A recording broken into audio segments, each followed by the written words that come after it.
What's up, YouTube? We back with another video, baby. And today is day 10 of 90 with our 520 push-ups night routine. We still listening to our podcast. We about 36 minutes in right now. Slide this down, put it on Do Not Disturb so these notifications don't get to messing up the video. Yeah, we about 36 minutes in on our podcast. We're going to start off with our 30 push-ups. We're going to lock in just like we did yesterday. We're going to lock in. Not too much to talk about here. We just going to lock in and listen. Make sure we keeping track of the sets. To be up to the top. 30. I don't know how the Creator runs his business entirely, but I can see how I can catch a pretty good idea of how he does it from observing that part which I can understand. Of course, there's much more that I can't understand. But I can see definitely that he allows nobody to attain to a high estate in life without giving him severe testings. And one of the most astounding things that I found in my research was that the men of great achievement in all walks of life, back down through the ages, were great only in proportion as they had been defeated and as they had met with opposition. Now that's an astounding thing. It couldn't have been a coincidence that every one of these outstanding men was great in proportion exactly as he had been small and as he had been opposed and as he had had to struggle. 29. I used to tell of my early struggles and tell of some of my defeats. My business management got after me about it and said it wasn't a good idea. I still think it's a good idea. I think it's a fine idea because if you only knew the amount of major defeats that I met with and still kept my head above water and still lived to deliver this philosophy, you'd say that if Hill can do it, I can do it too. And that was the only reason, of course, that I ever spoke of it. The habit of affirming one's definite major purpose in the form of a prayer at least daily. And the recognition of infinite intelligence. I don't mind what terms you use. You can 28. call it God, or you can call it Jehovah, or you can call it Buddha, or you can call it Muhammad. Anything you want to. No matter what you call it, we're all talking about the first cause. There isn't two first causes. There's only one. There couldn't be two. There's one first cause that's responsible for this great universe we're living in, for you and for me and for everything that's in the universe. I call it infinite intelligence because I have students of all faiths and all religions all over the world as my students. And the infinite intelligence happens to be a sort of a neutral in-between term that nobody can object to. Nobody at all. But unless you not only believe in that, unless you can prove to yourself, unless you can absolutely put down on paper evidence that there is a first cause that you can draw on, why then you are not going to be able to make the fullest use of applied faith. 27 next. Infinite intelligence, remember one of that. my students asked me one day about my concept of God, about my concept of infinite intelligence, and if I meant the same thing as God. I said, why, yes, I do. Well, he said, can you prove the existence of your concept of God? I said, why, everything in the universe is the finest of evidence of the existence of. Because of the orderliness of the universe. Everything's orderly, from the electrons and protons of the smallest part of matter on up to the largest suns that float through the heavens. Everything's in orderliness. No chaos, no running together of the planets. Yeah, it's too perfect, man. The world is low-key too perfect. And there isn't anything that I know of. 26 and if you don't next. believe that, if you don't accept it, if you don't see it, if you don't feel it, if you don't know that, then you won't know that you are a minute part of that infinite intelligence expressing through your brain. And if you once recognize that, then you recognize the truth of what I said, that your only limitations are those which you set up in your own mind or permit somebody to set up there or circumstances to establish for you. Next, careful inventory of your past defeats and adversities from which it becomes obvious that all such experiences do carry the seed of an equivalent benefit. Now, just to hear me say that every adversity carries with it the seed of an equivalent benefit, that every defeat, 25. every failure carries with it the seed of an equivalent benefit, wouldn't mean a thing in the world to you. Unless I made application of it and gave you illustration after illustration, unless you examined enough illustrations in your own experience to see that it always works out that way. That's why I want you to examine these adversities that come to you. Do you know that oftentimes your adversities are your greatest blessings? Do you have any idea the greatest blessing that ever came into my life? Those of you who know considerable about me, would you have any idea what it is? Of course, it was the loss of my mother. 24. And ordinarily, you would say that would be the greatest catastrophe that could overtake a child, would be to lose his mother at the age of 9 years. Why do I say that was the greatest blessing? Because it brought me a new mother to take her place that's been responsible for everything that I've achieved, everything that I shall achieve. Very largely responsible, at least. And without her influence, I'd still be up there fighting rattlesnakes, drinking mountain liquor, and fighting feuds. Where my relatives still are doing that same thing. No reason to expect that I wouldn't be. I've had a lot of other adversities.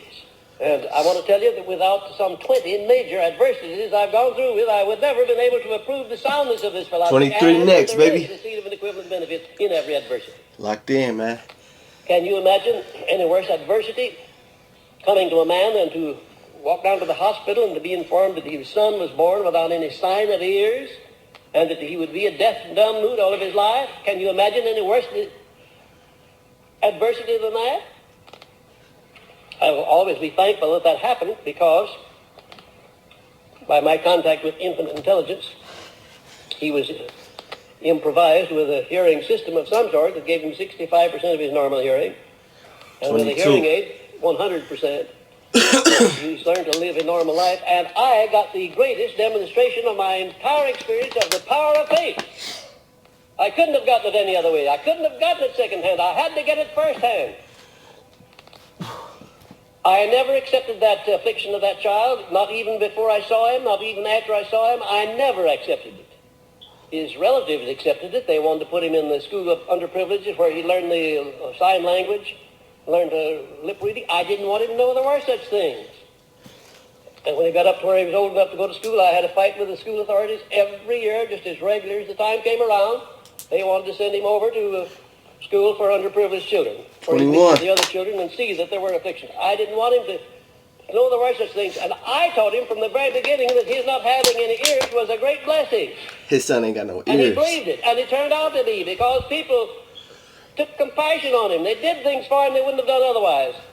He got a job as a salesman for the Saturday Evening Post. And he led every salesman throughout the United States. Oftentimes he'd go out with $5 worth of merchandise and come back with $10 in cash. He did that many times.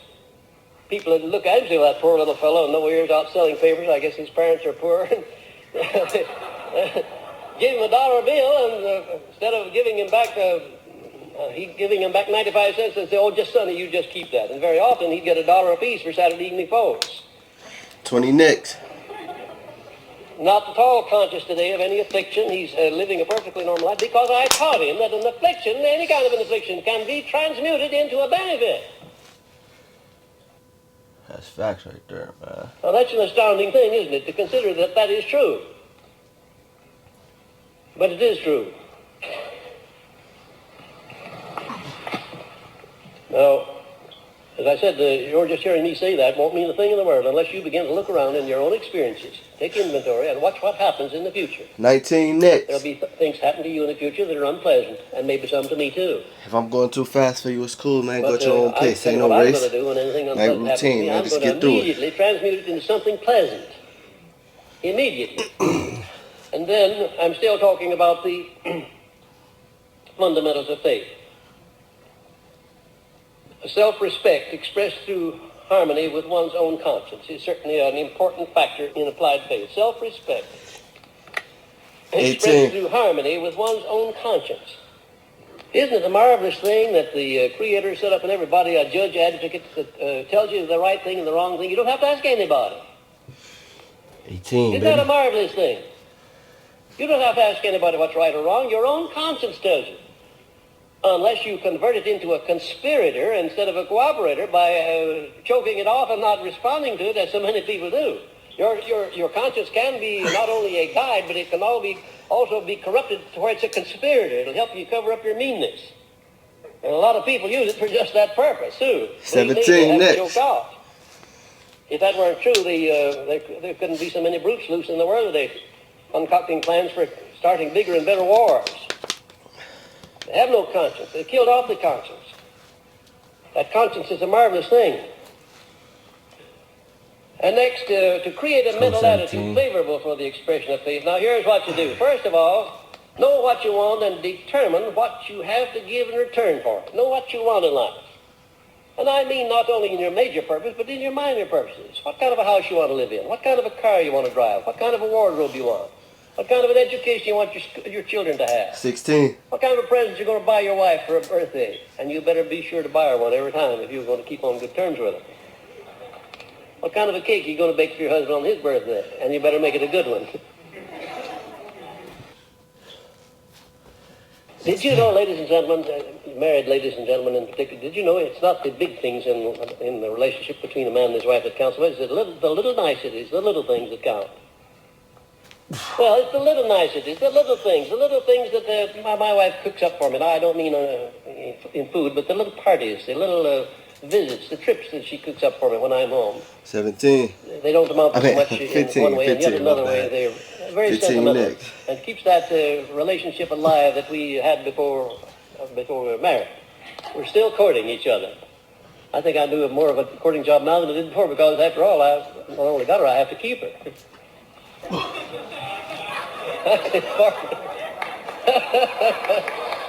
14. Well, we have a lot of fun with these off-the-cuff remarks. Not that you don't find any of that in the notes at all. But 14. Let's go, baby. But I just know that these are very super intimate things that make joy in my life would be just as acceptable in your life, too. I know it's the little things in your life that make the difference between the happiness and unhappiness. 13.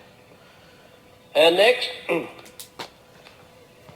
when you affirm the object of your desires through prayer, let your imagination see yourself already in possession of the thing that you're going after. Now that, you might say, that takes a lot of willpower, a lot of determination, but if you keep at it, you'll find it's not so hard to do.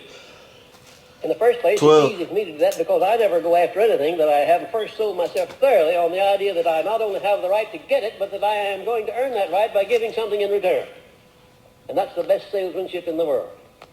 When you go out to sell a person an idea or a merchandise or a service, if you know positively that you're going to give him his money's worth and more too before you start, it does something to you that enables you to do something to him. That enables him to, in return, 11. do something for you. Let's go, 11. It's the very acme of master salesmanship. You know, I've said this, ladies and gentlemen, several times, and at the risk of being boresome to you, I'm going to repeat that if you want your prayers to be effective, don't wait until the time of need to utter them. 10 piece right here. After this 10, build up the habit of prayer when you don't need anything. 4 sets. And what do you 25. pray for then? For what you already have. You give gratitude for what you already have, don't you? Wouldn't it be an interesting thing if I gave you a lesson assignment right now to write down before you go to bed tonight, everything that you have in this world to be thankful for? And I'm giving you that assignment, every one of you, and I want you to carry it out. It's going to be one of the surprises of your life. Let's lock in, you baby. have a lot of things you don't want, but you have a lot 4 of things sets. you do want. 25 reps Write right down here. a list of them. Finish strong with this last 100. That you have these things that you like. And you certainly can start with the fact that you're associated here in a country where you have First set, 24. Speech, freedom of action, freedom of thought, and freedom of opportunity. Certainly that would head the list. Because in other countries we don't have that much. And then you could come right on down from that and put down all the things that you have to be grateful for. And then start in expressing gratitude every night and every day. Keep your mind open for guidance from within. Now, what do I mean by that, do you suppose? Yes, hunches. You'll get hunches. Don't be, what is the word I want to use? Second set, 25. Disrespectful. Don't be disrespectful of hunches. Treat them with civility. Examine them. And you may find that some of these very unusual hunches that you come are bringing you messages that you need to get you over the hump in whatever it is that you're doing. Second set, 25. And when you are inspired by hunches to move on some plan created by your imagination which leads in the direction of that which you desire, accept the plan and act upon it at once. And remember always that there can be no such state of mind as faith without appropriate action. Faith without deeds is dead.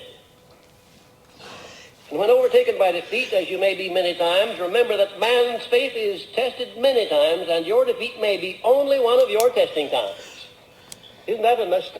I'm going to pause it right there real quick.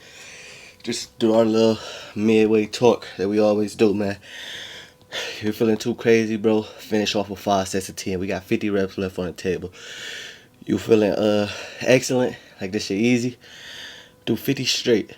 You feel me? If you stick it to the routine like me, go ahead and hit 2 more sets of 25.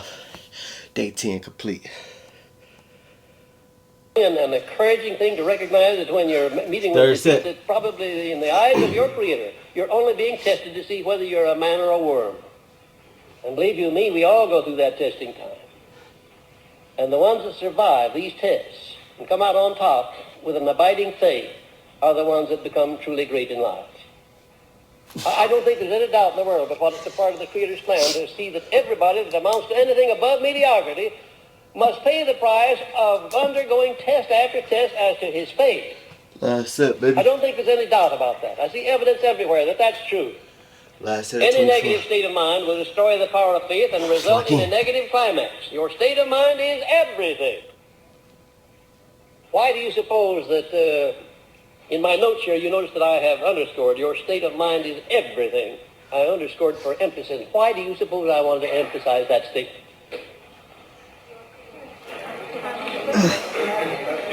State of mind is everything. Your state of mind is everything. We're going to write that down right now. Right here. Note.